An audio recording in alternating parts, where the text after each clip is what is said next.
Welcome to another edition of the Culture Show. This is your host Kulu here with my co-host Chey. Chey, what's going on? What's going on, sister? Doing good. How are you?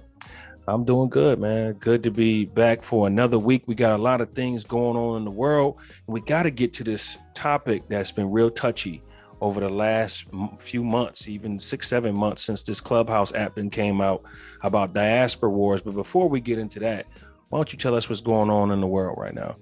All right. So we have a couple pieces of breaking news right now.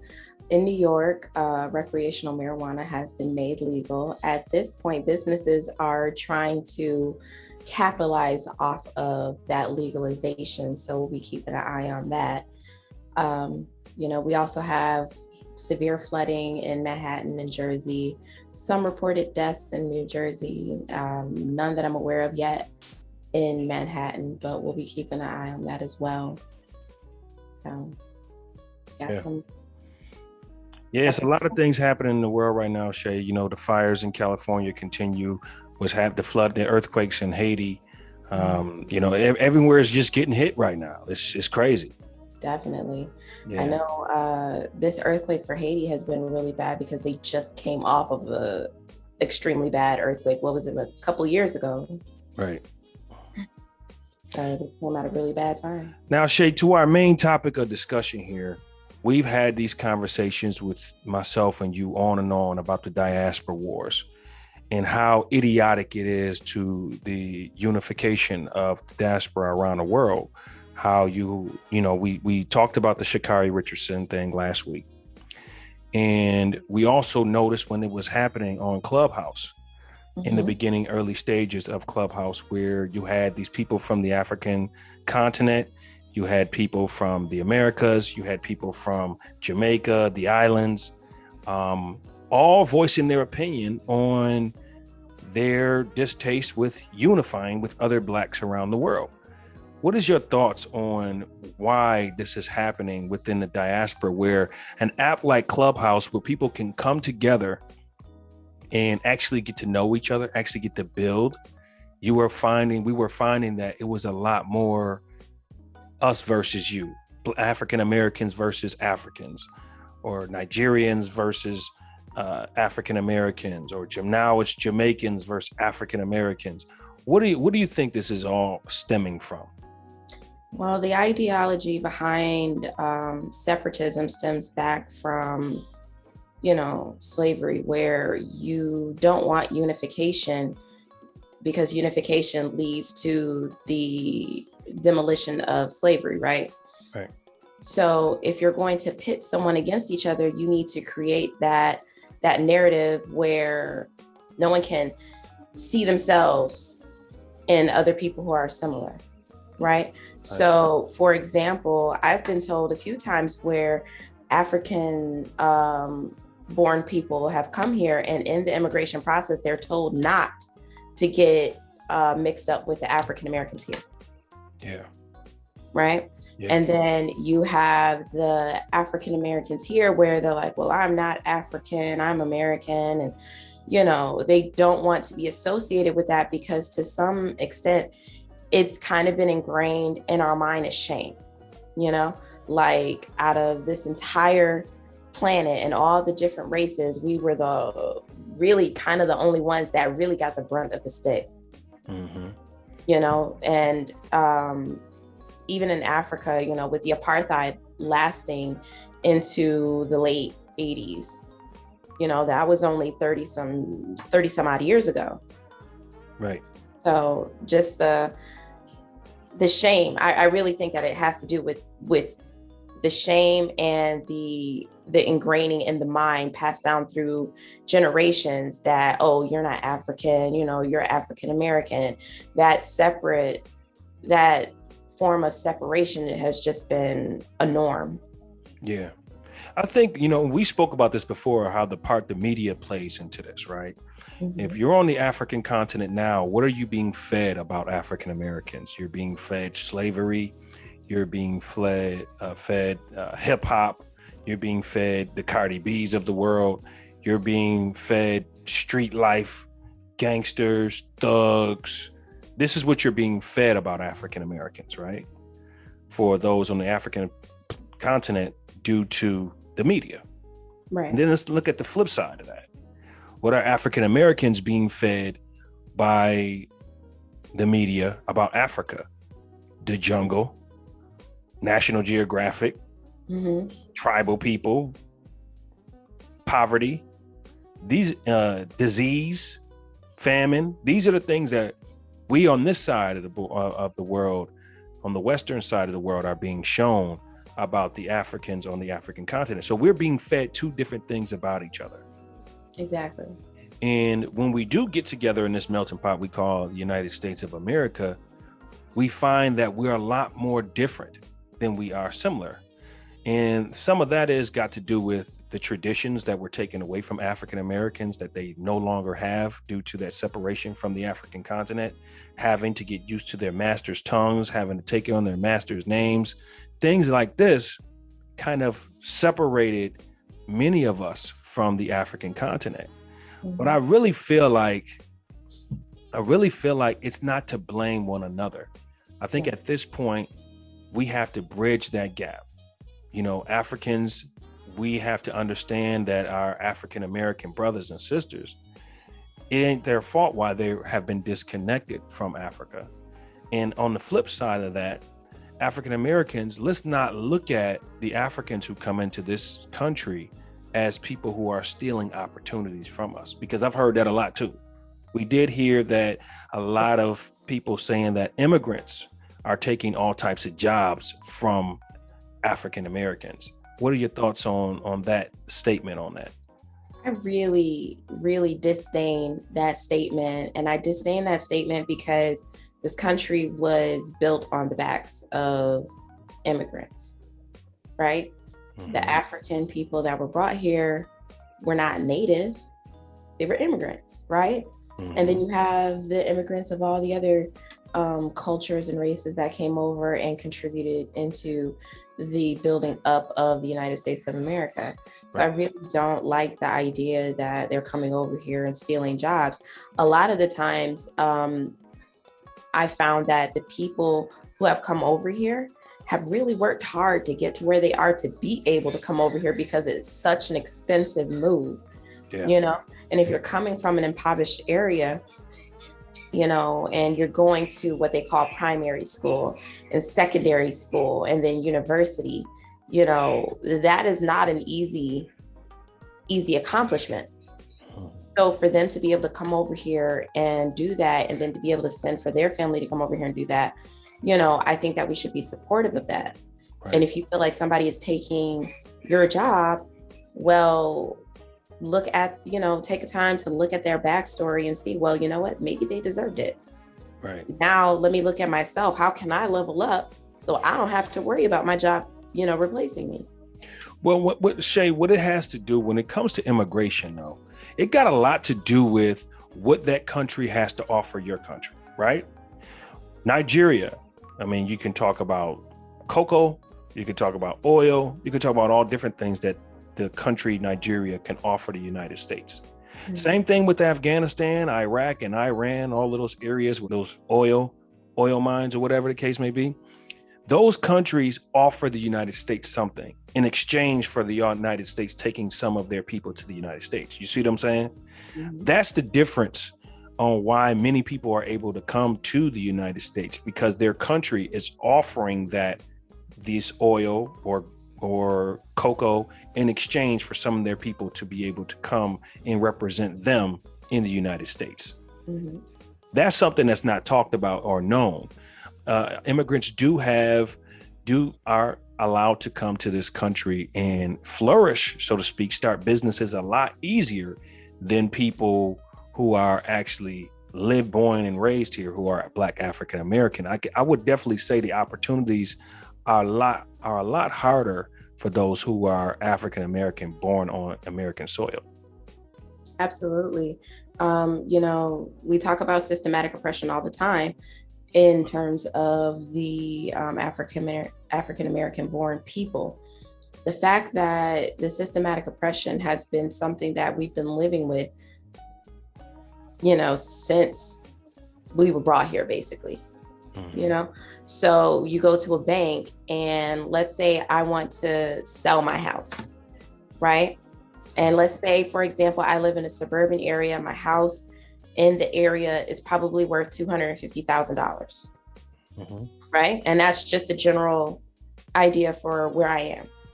Now, if I want to go to the bank and get my house appraised because I've made upgrades and alterations and I made it better, and the white person next to me is doing the same thing, it's been proven that the white person will actually get more money for the appraisal than the Black person. That was actually a study that was done not only in Florida, but it was actually done here in Rochester with a family in Pittsburgh. So is that when you say that, is that a government issue or is that an immigrant issue? Is that an immigration issue? Because that sounds like it's a government issue. It's a government issue, and it has absolutely nothing to do with immigration. Immigrate, like you said, the immigrants that come here, yes, they are allowed to get things a little bit more easier than us. And to a certain extent, especially when it comes down to opening up a business, I would say they get it a lot more easier than us, But at the same time, we have to also take a part of that blame because we don't raise the issues and make it a problem. You know what I mean? You have a problem because you can't start a business. Well, what are you going to do? Just pitch a temper tantrum? Or are you going to find out the legal process to raise this issue to make it better? I think for the immigration process to take place, you kind of have to have like this tunnel vision, right? You got to have like this vision of, it's like do or die. Like, I'm going to America to be able to make it to middle class and possibly high class. Whereas in certain countries in Africa, there is no middle class. It's either you're wealthy, born into a wealthy family, or you're poor. So they have this like tunnel vision to where they do everything they got to do. For everyone who knows, the immigration process is not an easy process. Yeah. So the people who actually get to this country, they go through a lot to get here. And once they get here, they have a tunnel vision focus on success. They've studied the system, they've studied what they got to do, and they link with people who can help them in a system, and the immigration people assist them with starting businesses as well, if that's something that they want to do. Because at the end of the day, the government cares more about economics more than anything. Right, absolutely. At one point I heard that certain immigrants from certain countries are actually given money to start business here. Absolutely. Like somewhere, I think it was between $50,000 to $75,000 that they're given to start a business here. Mm-hmm. Yeah, certain grants that are given. There are certain grants that immigrants get. And again, they study this stuff before they come here. And it's passed down. If you notice, a lot of the immigrants that come here, they're family members. So this is knowledge that has been known. This is what you have to do. This is how you have to do it. Boom, boom, boom, boom, boom. You go here, you take your brother in, you take your cousin in, you show them the ropes. Once they get there, you get this house, you sell that house. It just moves like that as a family. But in the diaspora, and the African-American diaspora particularly, it's not like that.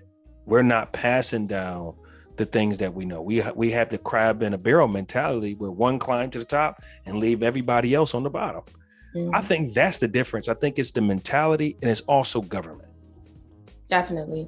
The mentality that I've noticed with the African-American people here is that when we do well, we don't usually have the tendency to go back and get everybody else. Right. It's more like, well, I made it. Well, you're going to have to figure out how to do it on your own. And it shouldn't be like that to a certain extent. It shouldn't be like that. I'm not saying, hold that person's hand all the way, but if you have a connect, or you have a person that you can put in contact with another person, not only are you helping that middle person with their business, but you're helping the person who's trying to get set up on their feet. If they don't take advantage of the resources that you give them, then that is not your fault. Exactly. That's their fault. At least you can say, well, I gave you the information, you didn't do anything with it. That's on you. Exactly. And it's an uphill battle for African Americans. It always has been. So we know that this is going to continue. But as for Clubhouse, now me and you and a few other people from IVP Media, we witnessed this diaspora war beginning on Clubhouse, particularly. At first, when I first got on there, you saw a lot of positivity from people being able to connect from the African continent to African Americans.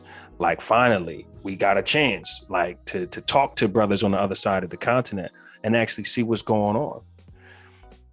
Here's what I want to say. In the 1960s, the number one threat to the U.S. government was for African Americans to connect with Africa. I'll say that again. In the 1960s, the number one threat was for African Americans to connect back with Africa, or the arrival of a Black Messiah.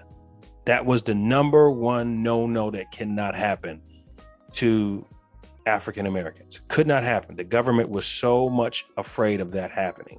Hence, you see the assassination of Dr. King, the assassination of Malcolm X, and many others, Fred Hampton, all the others that followed after that passed away as well.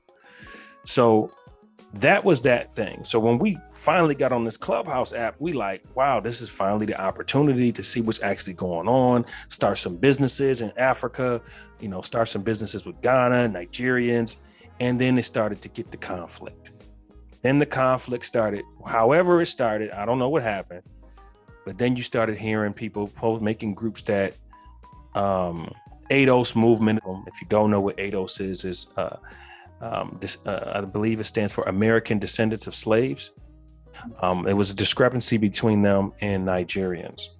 And when people say Chey, they say Africans, it seemed like they really mean Nigerians, because Nigerians are the most Africans here in the United States, right? Right. But Nigerians is not all of us Africans. My father's from Cameroon, by the way.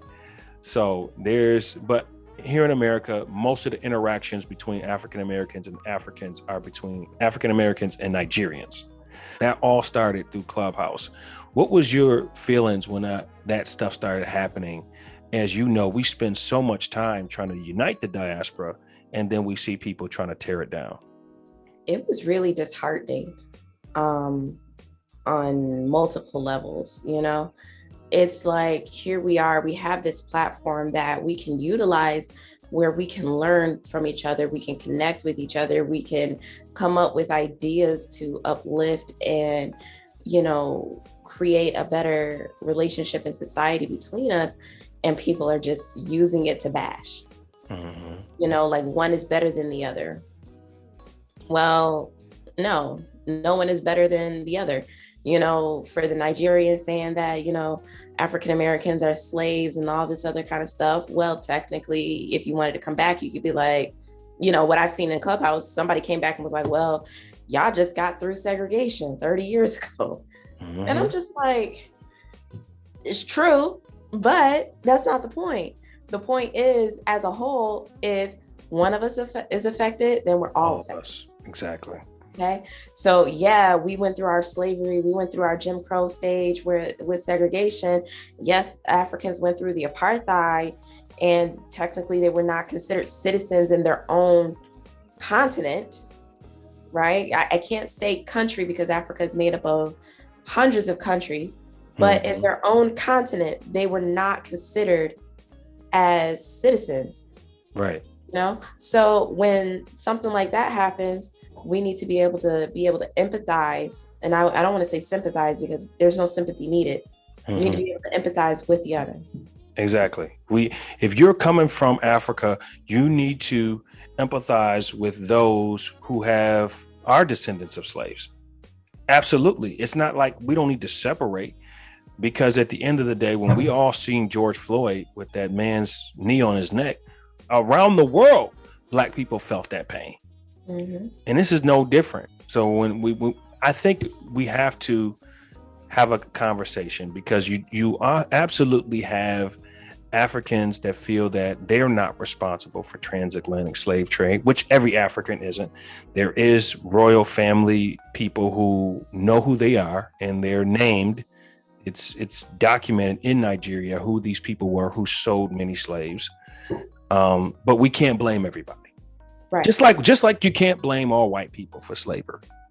You know, you can't, once you start saying the words like all white people or all Africans or all African Americans, you're going to be wrong all the time. Absolutely. You know, so I think we just got to be really careful for that. But I will say that to empathize, that word you used, to empathize with the situation, to empathize with apartheid, to empathize with transatlantic slave trade, to empathize what happened with the civil rights movement, to empathize with the assassinations of all those African leaders, i.e. Patrice Lumumba, Kwame Nkrumah, and so many more, Gaddafi, and all of these other brothers that passed away. All of these things that happened with Malcolm X. There is a connection there, and the connection is we all have been bamboozled out of our land. Somehow, some way. Africa has the richest resources in the entire world, but Africans are not controlling them. So that's a problem in itself. African Americans have influenced the entire world, whether it's music, film, dance, fashion, what have you. I mean, we have influenced the entire world. So we need to combine all of these things, the resources, the talent, the knowledge, the mathematics from ancient Kemet. We need to combine all of that knowledge that we know about ourselves and that we're coming to know about ourselves now and use it as all of ours. Doesn't matter where you're from. Doesn't matter if you're high bright to dark night, one drop rule still exists in the mentality. Facts. You Black when you come here. Facts. It is crazy to me how some people on the African continent, some of our brothers and sisters are like, I'm not Black. And I understand why they will say that, because the stigma of Black. Right. But the reality is, if you come to this country, you're going to be labeled Black, period. The diaspora war has to stop. We have to accept everyone for their cultures, their traditions, respect what they've brought to the world. And as being an African American, we also have to let the world know that the things that we're able to do in America, many other immigrants benefit from what we went through. That is a fact. There may not be many African immigrants in America if it wasn't for African Americans fighting for it. But I will say this, us on this side, we have to connect back with the diaspora to understand where we were. We talk about Egypt, we talk about Kemet, we could talk about Mali. We can connect with all of those because the whole Mali Empire was Western Africa, and many of the slaves came from Western Africa. The Egyptians, many of them fled to Central and Western Africa after the Romans came in. So we don't know how many Black Americans have ancient Egyptian blood in us. So really, that being said, we have to understand that we have to connect back with our African roots in order to really make those connections with our brothers and sisters. And we find when you go over to Africa, many different countries, they're not even aware of their history because of colonization. Absolutely. The way to keep a people under control is to keep them stupid. Facts. If you don't know greatness that you come from, I've said this before a few times, when you don't know that you come from greatness, you don't think great all the time. You know what I mean? It's like if you have a person who knows that they're descended from a king, right? Well, I'm descended from a king. All right. They got that boosted ego. And then you have some people where you're like, well, I was descended from a slave. Well, some people are very proud about that. And we're not knocking that. We're proud that we made it through the struggle. Right. A lot of subconscious thought comes from, well, what did the slave do? That's not something to be extremely like, oh my God, yes. Like the one Black man from here who found out that he was a descendant of Ramses. Right. I remember that. Yeah. Ramses the third, right? Yeah. I believe. Yeah. So I'm just like, if you look at that, and how proud he was. Like, you know, it was like his life had a purpose. He knew that he came from something great. Exactly. You know, and I feel like our brothers and sisters in the islands have kind of, especially in Haiti. I mean, Haiti got their independence before we did. Mm-hmm. Exactly. Right? They went to war. They're like, yeah, we're not doing this. We're not going to be slaves. Yeah, you're done. That's why you see the diaspora starting to celebrate that. Yeah. Starting to celebrate Haiti. Absolutely. You know, when you work in the best interest of a collective, you find more similarities. Mm-hmm. Versus the opposite side where you're just in it for you, you're not interested in the collective. And honestly, doing that, you don't get very far. I hope that everybody can understand and listen with an open heart and an open mind that we're all the same people. Yep. Y'all heard it. Y'all heard it right here on the Culture Show. This is Kulu and Chey, another one we got going. We got some more shows coming for you guys every Sunday, and we're going to be dropping knowledge. We're going to be speaking truth. We're going to be showing you what's happening in the world around us. So what are your thoughts? Make sure you like, share, subscribe, and leave a comment down below. What are your thoughts on the Diaspora Wars? We want to hear from you. Leave a comment below. Make sure you ring that notification bell. We'll see y'all next week right here on the Culture Show, IBP Media. One love, everybody.